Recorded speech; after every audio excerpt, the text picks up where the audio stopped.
Assalamualaikum warahmatullahi wabarakatuh. Yang terhormat Bapak Dr. Sidney M. Nafi Hasbi SEME selaku dosen pengampu mata kuliah usul fikih. Yang terhormat rekan-rekan mahasiswa PJJ-PAI dari kelas B13 yang saya banggakan. Izinkanlah dalam kesempatan yang baik ini saya akan menyampaikan poin-poin dari makalah saya yang berjudul Sunnah sebagai sumber hukum Islam. Langsung saja ke pendahuluan. Sunnah memiliki kedudukan yang sangat penting sebagai sumber hukum setelah Al-Quran, yang memberikan pedoman hidup bagi umat Islam. Apa itu sunnah? Sunnah mencakup perkataan, perbuatan, dan ketetapan Rasulullah Shallallahu Alaihi Wasallam yang menjadi acuan dalam menjalankan ajaran-ajaran Islam. Sunnah memberikan penjelasan dan rincian atas hukum-hukum yang terdapat dalam Al-Quran dan menjadikannya lebih mudah untuk dipahami. Contohnya, Al-Quran memerintahkan sholat, tetapi sunnah menjelaskan tata cara, jumlah rakaat, dan bacaan yang harus dibaca. Oleh karena itu, memahami sunnah adalah hal yang sangat esensial untuk mengimplementasikan ajaran-ajaran Islam secara komprehensif dan benar. Kita lanjut ke klasifikasi sunnah. Sunnah dibagi menjadi 3 kategori utama untuk memudahkan pemahaman dan penerapan dalam kehidupan sehari-hari. Yang pertama adalah sunnah qauliyah. Sunnah qauliyah merupakan perkataan Nabi Muhammad yang mencakup ajaran dan petunjuk yang diucapkan secara lisan. Yang kedua adalah sunnah fi'liyah. Sunnah fi'liyah mengacu pada perbuatan Rasulullah Shallallahu Alaihi Wasallam yang dapat dijadikan contoh dalam tindakan sehari-hari umat Islam. Yang ketiga adalah sunnah takririyah. Sunnah takdiriyah merupakan ketetapan Nabi terhadap tindakan sahabat yang tidak dilarang, yang menunjukkan persetujuan beliau terhadap tindakan tersebut. Apa kedudukan sunnah dalam hukum Islam? Yang pertama, di antaranya, sunnah mempunyai fungsi memberikan rincian dan penjelasan terhadap perintah-perintah yang terdapat dalam Al-Quran, seperti tata cara ibadah yang diperintahkan. Para ulama sepakat bahwa sunnah merupakan sumber hukum Islam yang kedua setelah Al-Quran, yang menunjukkan pentingnya peran sunnah dalam kehidupan sehari-hari umat Islam.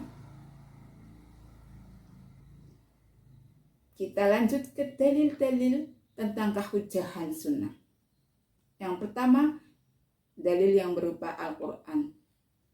Banyak ayat dalam Al-Quran yang memerintahkan umat Islam untuk mengikuti Rasul. Contohnya terdapat dalam surat Ali Imran ayat 179 yang menekankan pentingnya mengikuti petunjuk Nabi. Kemudian dalil naqli yang berupa hadis. Ada hadis Nabi yang menyatakan pentingnya berpegang teguh kepada Al-Quran dan Sunnah. Di antaranya ada hadis yang berbunyi, barang siapa yang mencontohkan dalam Islam sunnah yang baik, maka bagi dia pahalanya dan pahala bagi orang yang mengamalkannya. Barang siapa yang memerintahkan sunnah yang jelek, maka atasnya dosa dan dosa-dosa orang yang mengerjakannya. Hadis riwayat Muslim. Dalam hal sunnah ada golongan yang ingkar terhadap sunnah, ingkarus sunnah. Apa itu ingkar as-sunnah? Ingkar as-sunnah adalah paham yang menolak pengakuan sunnah atau hadis sebagai sumber ajaran Islam yang sah. Dalam hal ini ada beberapa golongan. Yang pertama, golongan yang menolak seluruh sunnah tanpa kecuali, menganggap semua sunnah tidak relevan. Golongan kedua, golongan ini hanya menerima sunnah yang sesuai dengan Al-Quran dan mengabaikan sunnah yang menurut mereka tidak sesuai. Kemudian golongan ketiga adalah golongan yang menolak sunnah yang berstatus ahad, yaitu hadis yang diriwayatkan oleh satu perawi yang menganggapnya tidak cukup kuat. Argumentasi penolakan ini, pengingkar sunnah sering merujuk pada ayat Al-Quran yang dianggap sudah cukup mencakup semua ketentuan agama, sehingga tidak perlu penjelasan dari sunnah. Namun ada kontradiksi pemahaman. Pemahaman ini bertentangan dengan pandangan bahwa sunnah memberi rincian penting yang tidak terdapat dalam Al-Quran.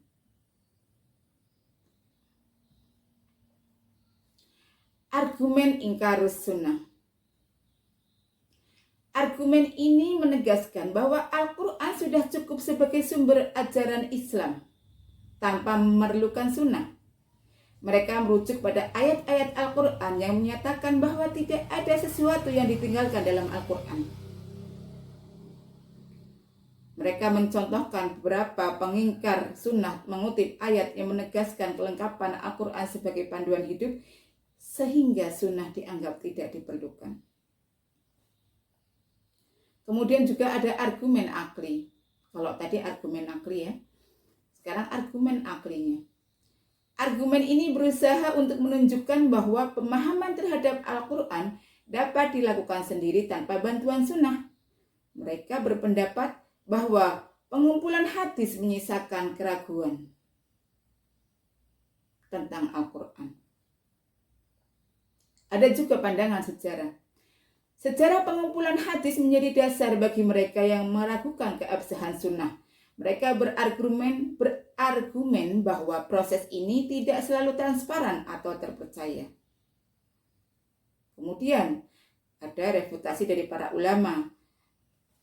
Meskipun ada argumen-argumen tersebut, banyak ulama yang telah membantah tegas bahwa sunnah memiliki peranan penting dalam menjelaskan dan merincikan ajaran Islam yang terdapat dalam Al-Quran. Berikutnya, kelemahan argumen ingkar sunnah. Kelemahan nakli yang pertama. Ayat-ayat yang dikutip sering bersifat umum, sehingga sunnah diperlukan untuk memberikan rincian spesifik dalam pelaksanaan ibadah, membantu umat Islam dalam memahami konteks yang tepat. Kelemahan akli yang kedua. Pengetahuan bahasa Arab saja tidak cukup untuk menjalani ajaran Islam secara komprehensif. Sejarah menunjukkan bahwa penulisan hadis sudah ada pada masa Nabi, dan kritik sanad dilakukan sejak awal, yang memberikan konteks yang kaya untuk pemahaman.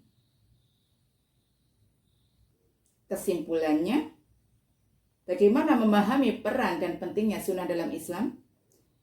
Yang pertama, banyak pengikut paham ingkarus sunnah memiliki perspektif yang salah mengenai Al-Quran dan sunnah, sehingga mengabaikan konteks dan makna yang sebenarnya. Yang kedua, sunnah bukan hanya pelengkap, melainkan juga merupakan pilar penting dalam pembentukan hukum Islam yang harus dipahami secara mendalam. Yang ketiga, untuk meningkatkan pemahaman tentang sunnah, dibutuhkan sikap terbuka dan kajian yang mendalam agar dapat mengapresiasi nilai-nilai yang terkandung di dalamnya. Kemudian yang terakhir, prinsip-prinsip sunnah harus diterapkan dalam konteks perkembangan zaman agar ajaran Islam tetap relevan. Demikian apa yang saya presentasikan untuk kesempatan kali ini, semoga bermanfaat. Apabila ada kekurangan mohon maaf. Wassalamualaikum warahmatullahi wabarakatuh.